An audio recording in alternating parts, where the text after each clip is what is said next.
Today, I will speak about the art and science of great presentations, and I hope that everyone has something to learn here, even the faculty, not just the students. I think everyone can be in a perpetual state of improving their presentation skills. So, how many of you have attended a presentation that's really boring and you feel like you're the only poor soul in the audience with the insomnia and you wish you weren't there? I think most of us have seen such presentations, and I would probably say that in mathematics, this is more or less a typical presentation. Most presentations you see, there is maybe some excitement for the first couple of minutes, but afterwards it becomes a pretty unexciting event, and you just wish to disappear from there.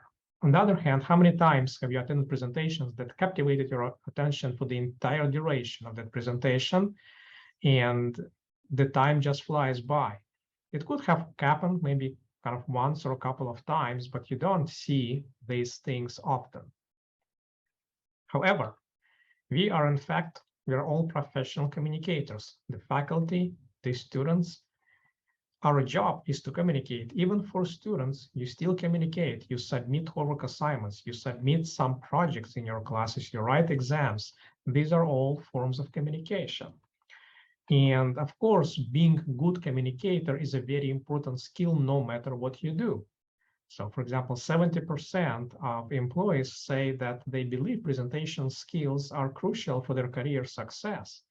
And yet we see this so many people delivering these very poor presentations.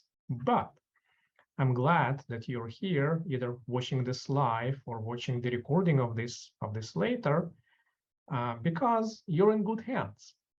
So I'm going to teach you how to make great looking presentations, for example, this one. So this is a sample. This is one of my slides from a presentation I delivered at an international conference in London just 5 years ago. I mean, just look at this. Isn't it great?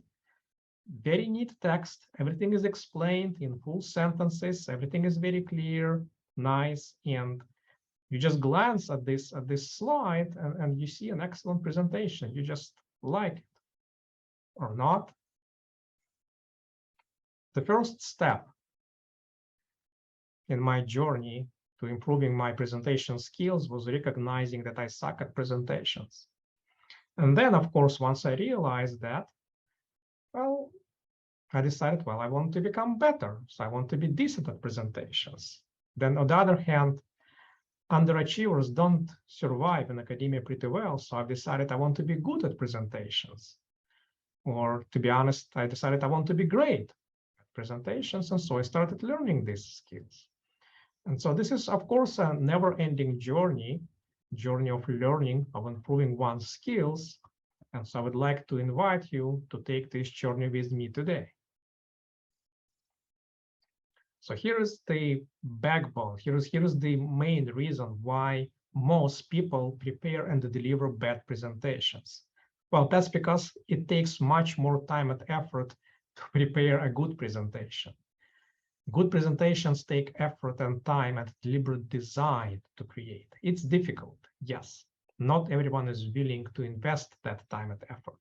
So on the one hand of the scale, we have this guaranteed hard work that is required to prepare an interesting and engaging presentation.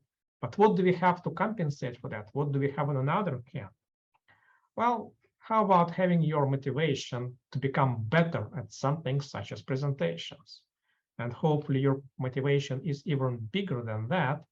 That will make you a better presenter. So let me give you one piece of motivation. Almost everyone in science is doing a horrendous job presenting. Almost all presentations are very, very bad. So if you become just a little less bad, if you have just a small epsilon improvement, you will immediately stand out from that gray crowd. Now, there are different types of presentations, of course.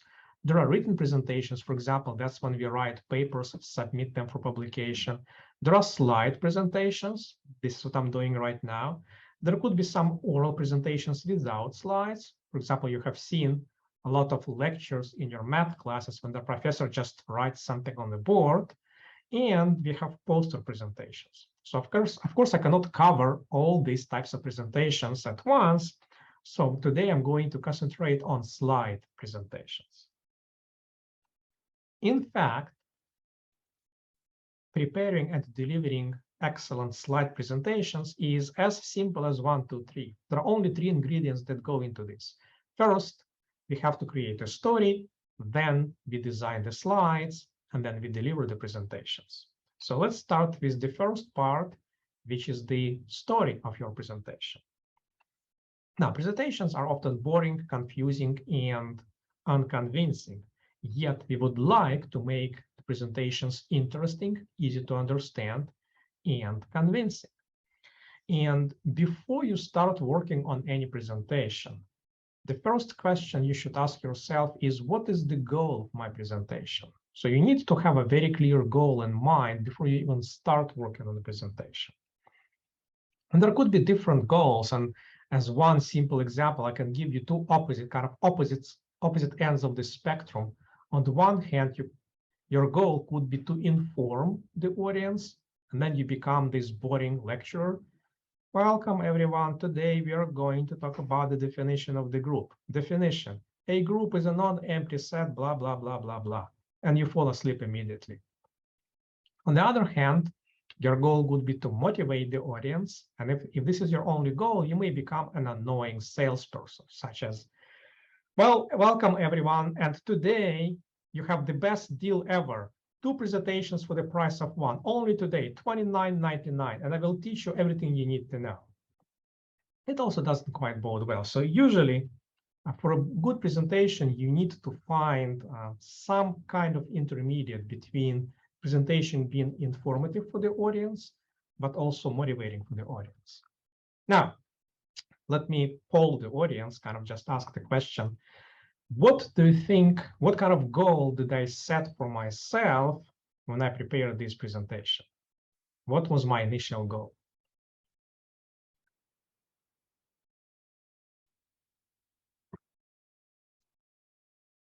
Right, I see some chats. Okay, motivate. Okay, anybody else? Our students motivate while inform us best practice. Okay, thank you, Rachel. Any other ideas?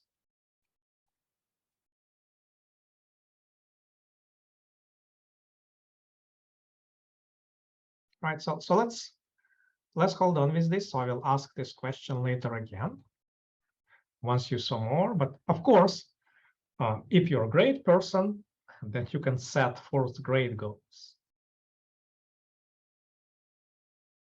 Not all of us can do this, of course.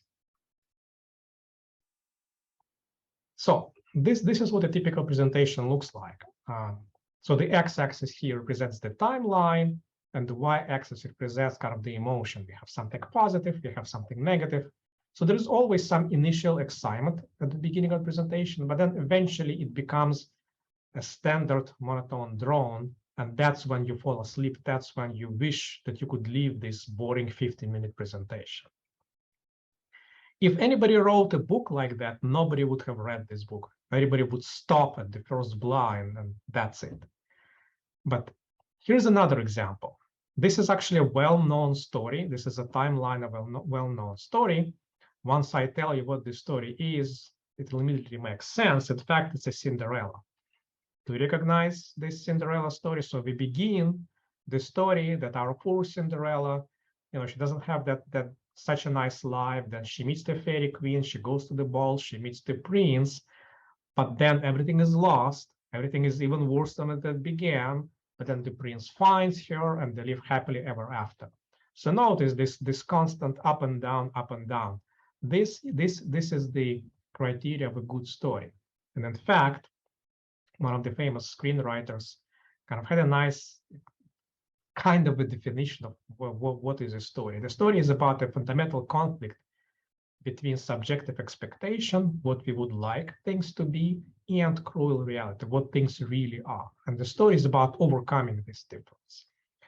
And I have delivered this presentation several times, and Some of the faculty members actually argued with me. They said that, no, you're wrong.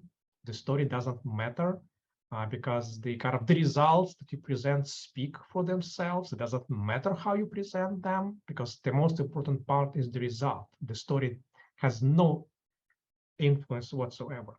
Well, I beg to differ. Here's an example of how you can take something very nice, and you know this in form of the story, and butcher this by making this standard kind of the bullet point boring presentation. So here's this example.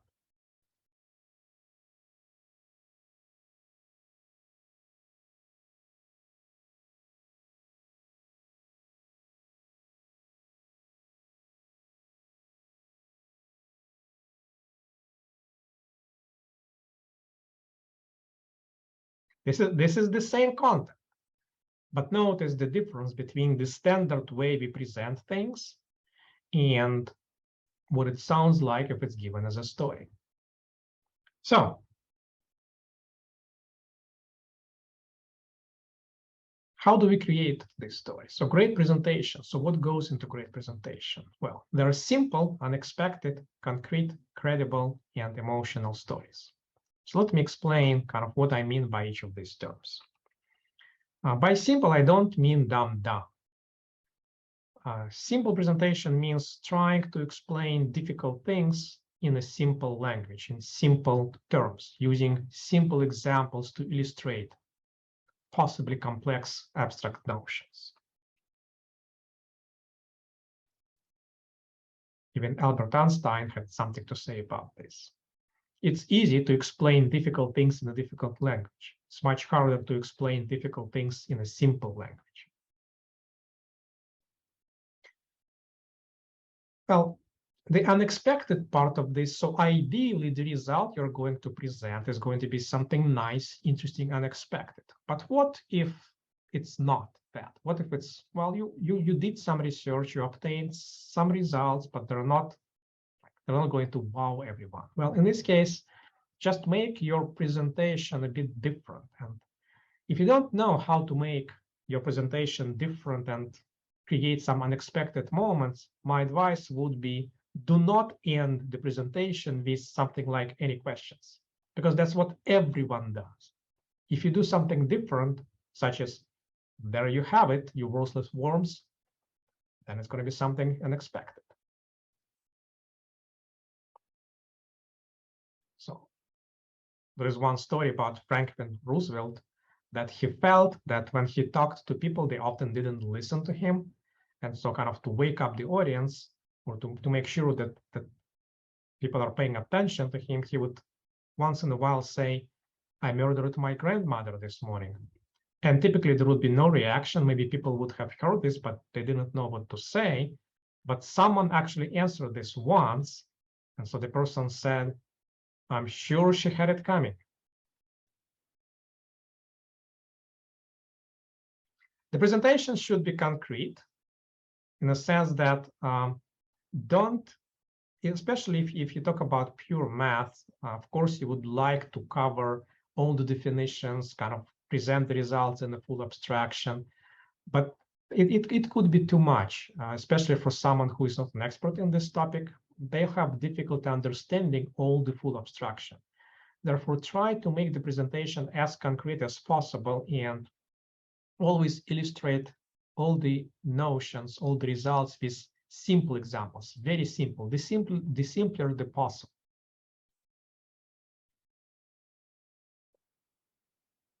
Here's one very vivid and simple example.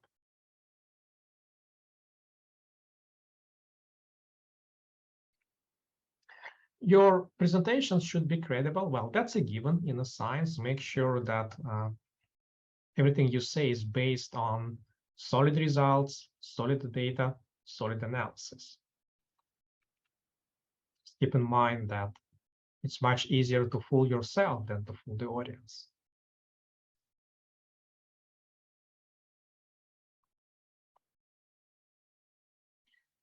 The stories ideally should be emotional.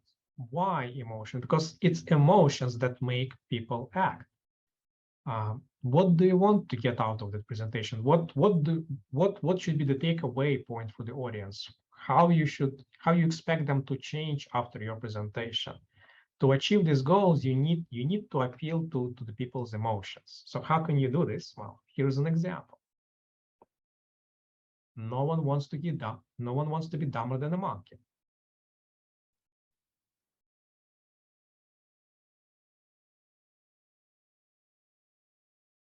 And of course, all of this should be put in form of a story.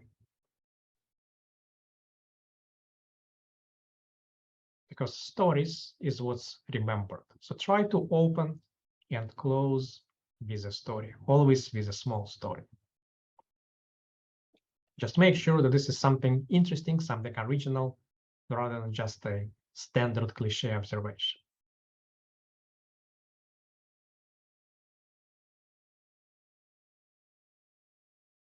So when we put all these principles together, we're going to achieve success. Now, all of this is good, but I was just telling you, well, illustrate everything using some simple examples. Yet so far, I only gave you some general nonsense advice. So how about an explicit, simple, concrete example?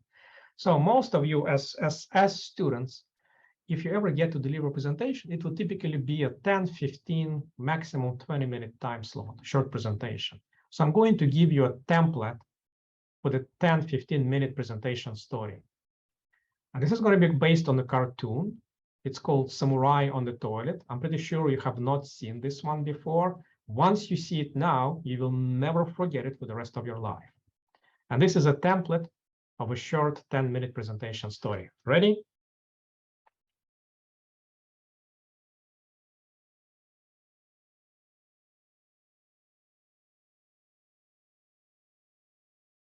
That's your short story. So let me explain. So first, we meet our hero, Samurai. Our hero has a problem, but he knows how to resolve the problem. So we get to action. However, the problem, the challenge, turns out to be bigger than expected. Nevertheless, we persist and we come out victorious and happy. That's your 10-minute presentation template. There is conflict, there is resolution. Something doesn't quite work out the way we expected. Nevertheless, this is how we do it. And then we get what we want. So that's your story. That's your example for a story. Right, now let's move on to the slide design part.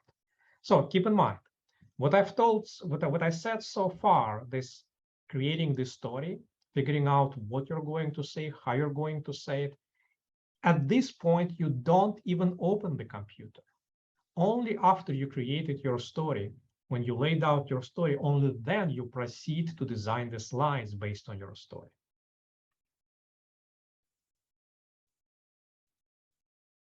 But there, of course, a caveat when you design the slides. You have to look at them objectively, and it's a hard thing to do. So the main thing I would like you to understand, and this is what most presenters actually do not understand and do not use that, is that you design the slides for the audience, not for yourself. Because most people design slides so that they don't forget what to say next. That's the opposite of what you want to design the slides for. The slides should help the audience understand your message. So how can you design such slides? How can you design something deliberately to help the audience? Well, I'm going to explain how to design these nice, excellent slides that are so vivid, so colorful, and they tell the story nicely or not. Well, the key thing to understand is that there is a difference between design and decoration. What most people perceive as design is in fact unnecessary decoration that does nothing but distracts from the main message. Design is deliberate design of the information that is easily digestible and easily understandable. Now, the past decade or so has seen a clear pattern, clear trend in the design world to simplification. So some of the students who are watching this presentation are not old enough to remember the original Google logos, but this is a timeline of how the Google logo has progressed. Notice how it became simpler with each next iteration. And now we're seeing the current Google logo. There is a progression of Microsoft logos. Notice again how it started to simplify eventually and arrive to the simplest possible version that we're seeing today. Well, believe it or not, even Apple caught up on the trend eventually, even though they'll claim they invented this. And this is how the Mac OS icons were simplified. So the top row is the original ones, and the bottom row is the new ones. Now,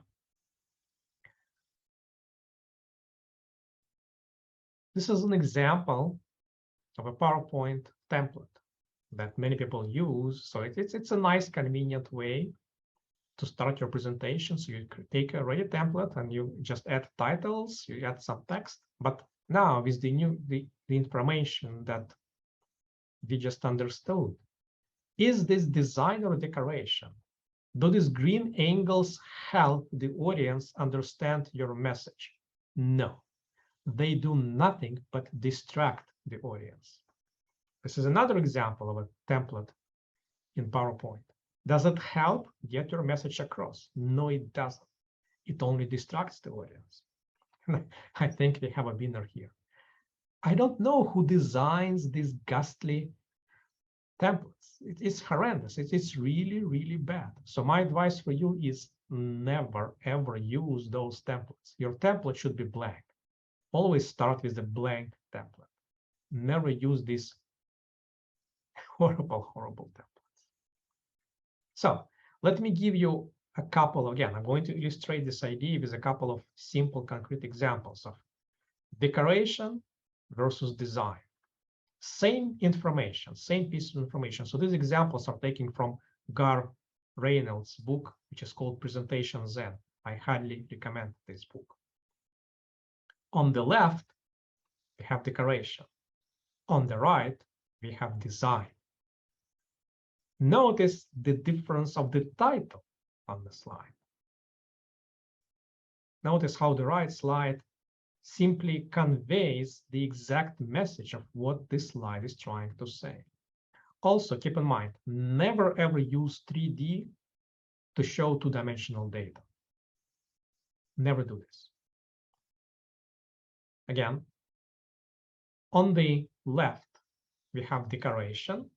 On the right, we have design. You know right away what to pay attention on this slide. There is no need to use this laser pointer. If you ever have to use the laser pointer in your presentation, that means you have not properly designed the slides. The audience should know what to look at on the slide. Another example of decoration versus design.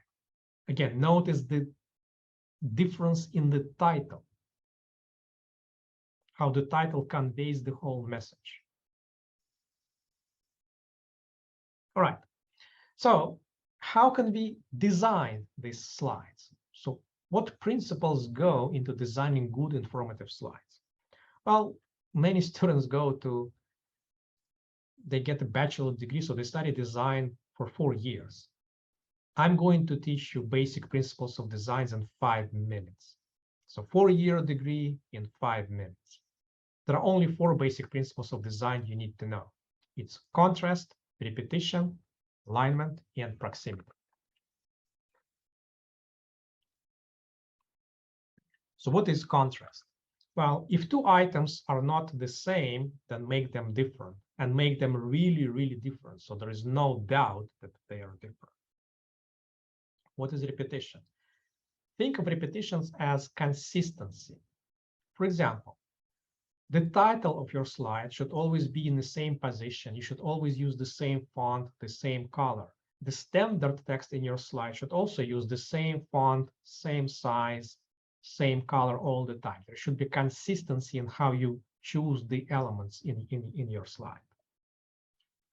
The alignment is that nothing should be placed on the page arbitrarily. Everything you put on the page needs to be placed with a certain visual connection in mind. And finally, proximity.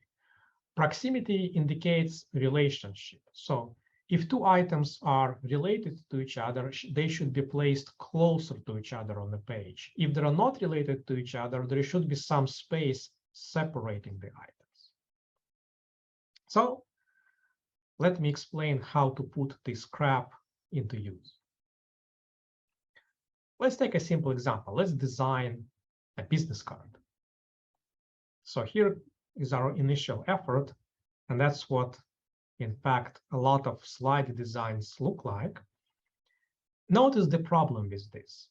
You don't know where to start and where to stop. Your eyes just keep randomly jumping around this slide.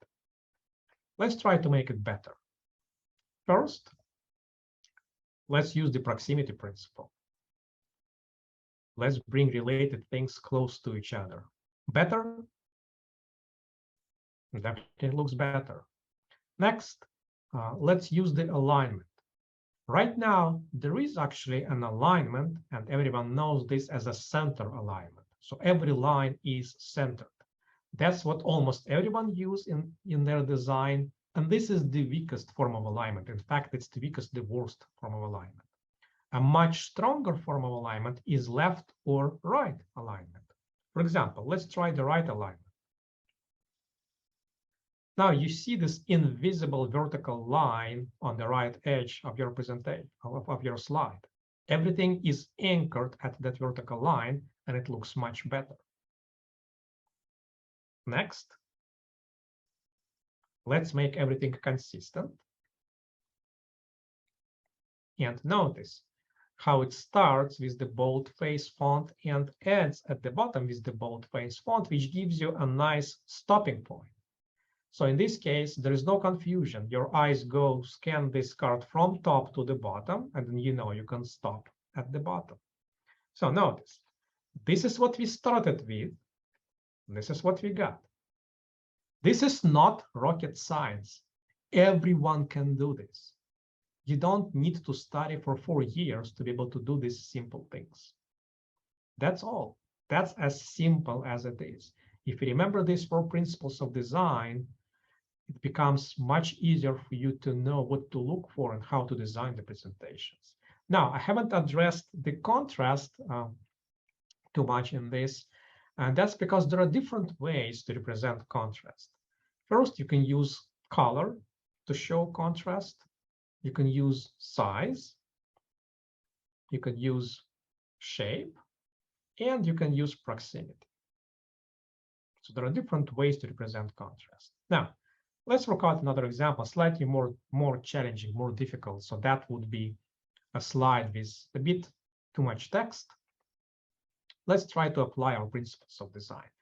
So first of all, let's apply the proximity principle. Let's give it some structure. So there is obviously a title of the slide. So let's mark it as a title. So I deliberately put something that doesn't make sense to us, so we concentrate on the design part rather than on the content of what it says. Then we have clearly kind of 4 points, and the spacing between all the lines is the same. So let's give some extra space between the points, so there is a clear separation between different entries. Again, it's the proximity principle. Next, let's apply the alignment principle and make sure all our text is nicely aligned at the left, so our standard bullet points. Then, again, let's use the contrast principle. So let's notice that kind of each bullet point has kind of a major term. So I'm going to use the contrast in the font size to indicate something what's more important and what's less important. So notice, this is what we started with. This is what we got. It's not difficult. Anyone can do this. It's so simple. It's really trivial if you know these principles. In fact, we can take it up another notch. What some people don't realize is that when you prepare this presentation, you don't have to follow the same structure as standard text, a linear top to bottom structure. You can be more creative. For example, you can just split this into 4 rectangles like this. In fact, you can provide some illustrations. For example, this illustrates different types of fonts throughout the time.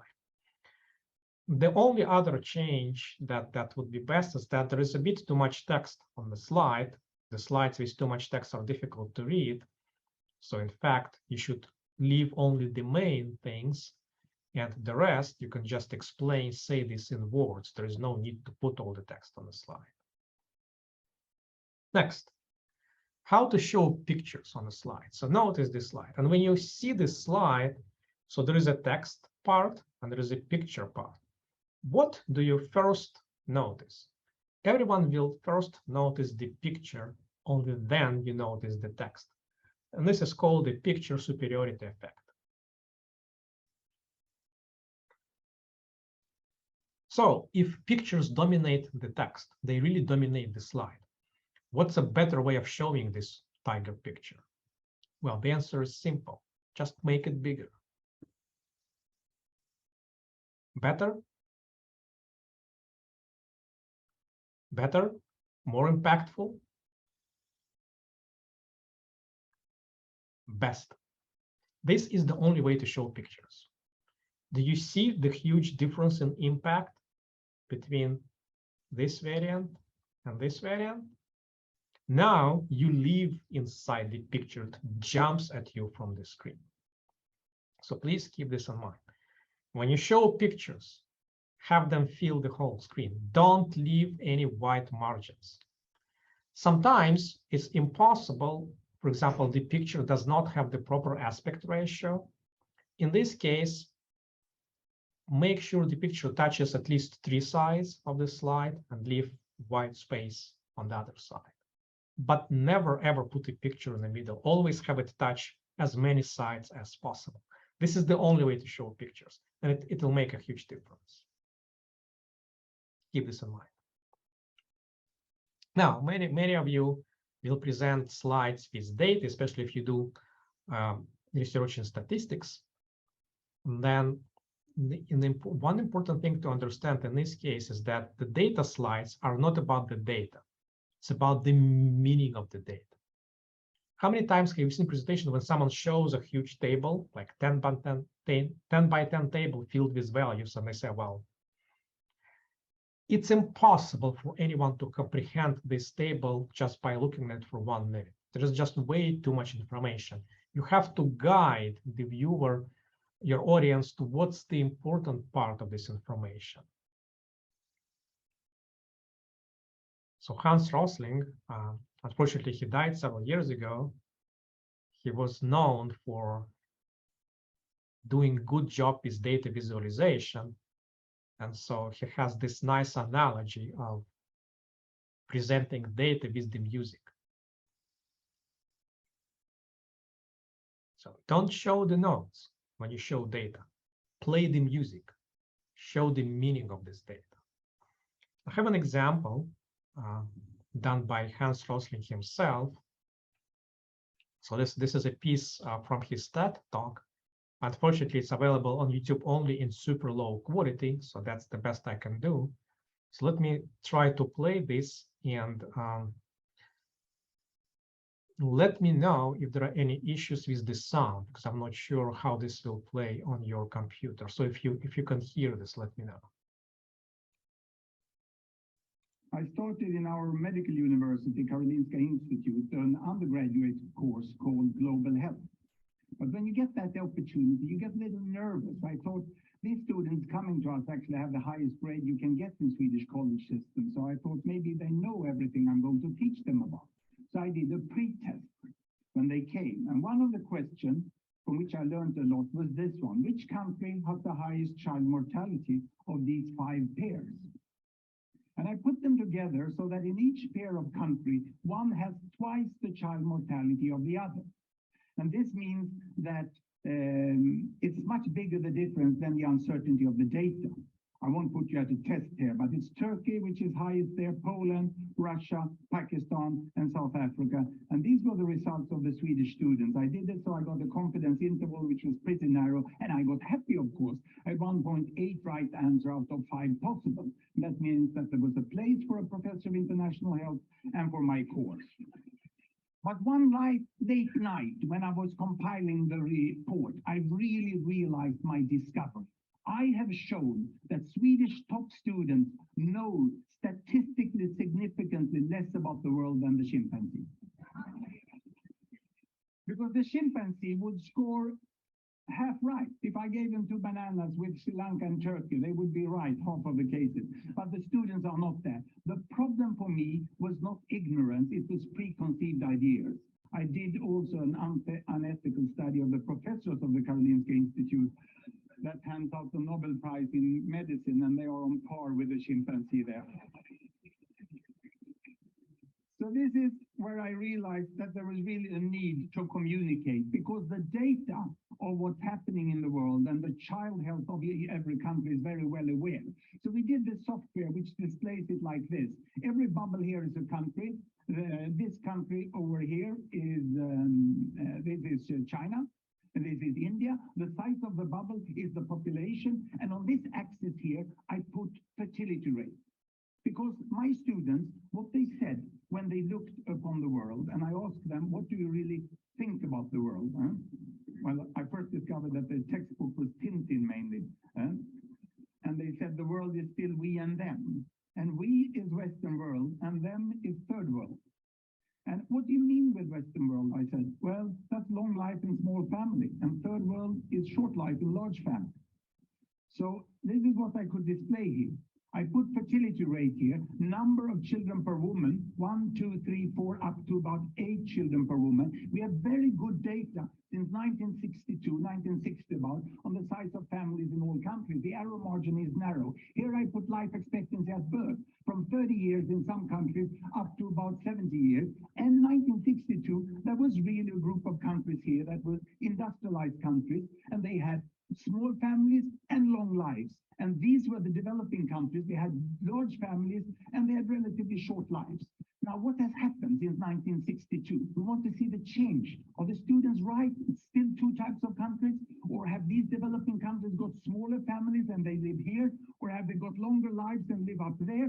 Let's see. We stop the world. And this is all UN statistics that have been available. Here we go. Can you see there? It's China. They're moving against better health. They're improving there. All the green Latin American countries, they are moving towards smaller families. The yellow ones here are the Arabic countries, and they get larger families, but they longer lives, but not larger families. The Africans are the green down here. They still remain here. This is India. Indonesia is moving on pretty fast. And in the 80s here, you have Bangladesh still among the African countries there, but not Bangladesh. It's a miracle that happens in the 80s. The imams start to promote family planning, and they move up into that corner. And in 90s, we have the terrible HIV epidemic that takes down the life expectancy of the African countries, and all the rest of the world moves up into the corner where we have long lives and small family, and we have a completely new world.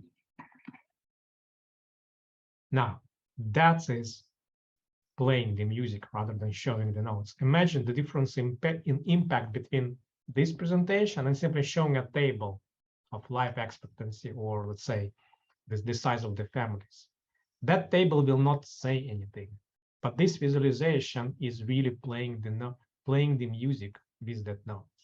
Yes, it's difficult to achieve this kind of software. Not everyone has it, but keep this in mind, how to present your data. Now, next important point I wanted to make is that often students ask, how many slides should, let's say I have a 10-minute presentation. So how many slides should be in my presentation? What should be the ballpark estimate? And the typical advice you hear is that 1 slide per minute is the right ballpark estimate.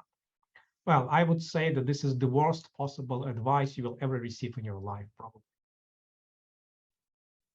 So I'm going to, again, shut up for a minute and let the top expert in the presentation industry, Nancy Duarte, speak about one example illustrating the number of slides idea.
So keep this in mind.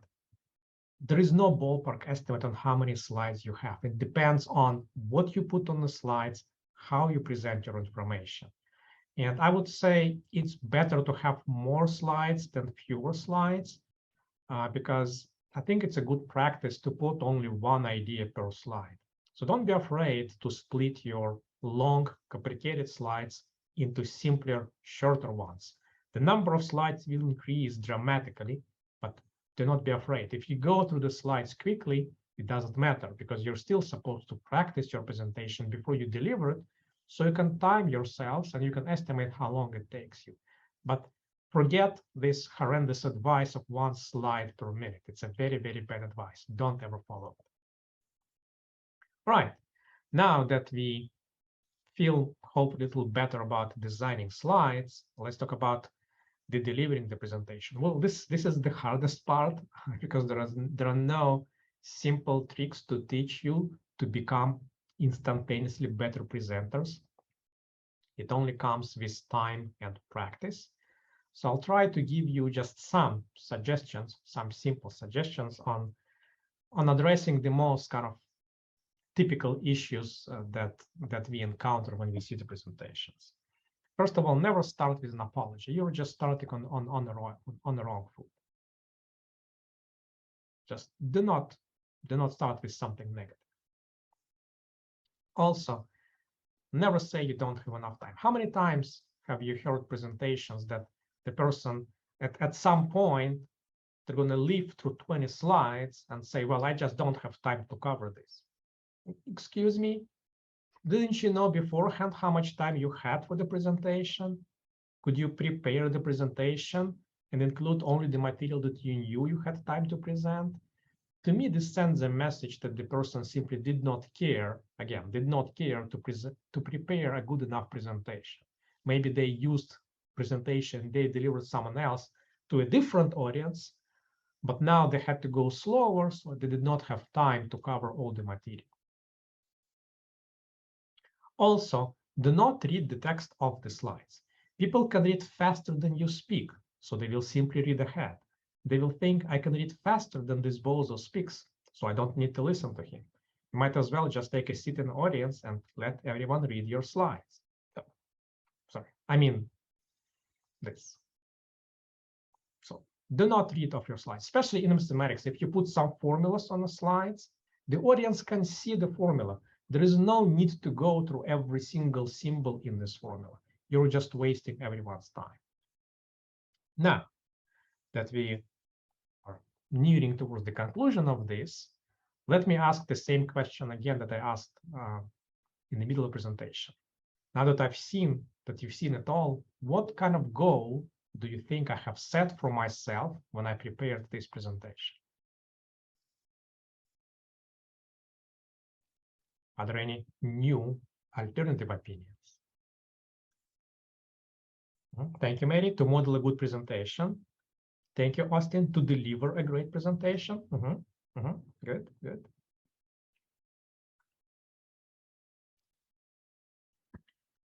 Well, to tell you the truth, I set only one goal for myself. And my goal for this presentation was to change the world.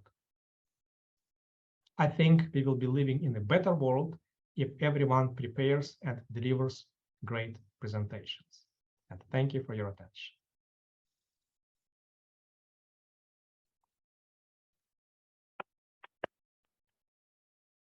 For those of you able, can you unmute yourself and let's make sure we can thank our speaker.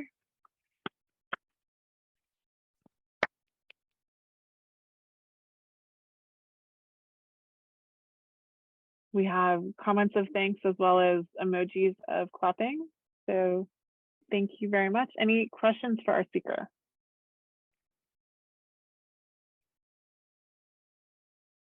Remember, notice how I did not end these. Do you have any questions?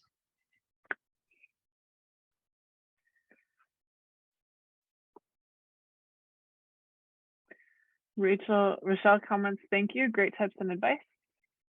We also have several other thank yous.